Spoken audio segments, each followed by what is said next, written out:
Hello friend, today in this video we are talking about Neuralink.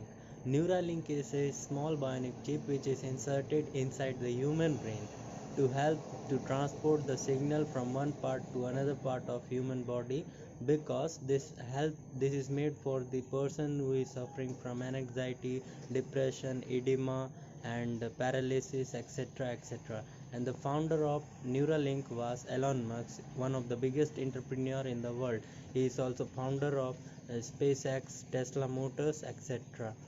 Side of the ear, and it transfers the nerve impulse to the brain and the whole body. The process is very slow.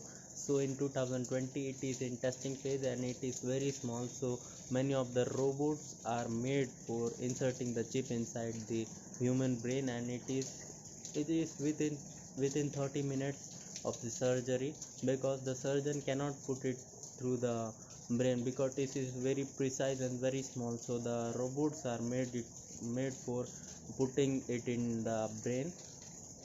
So it is in testing phase now. 2020 it is used in pigs, and the US government will give permission to test it in the animals. So it is legal, and Elon Musk tell it is available in market as possible as soon. So it very good news for the paralysis person and many of the other who dream to be an athlete and normal person. So it is quite big decision by the Elon Musk. So thank you.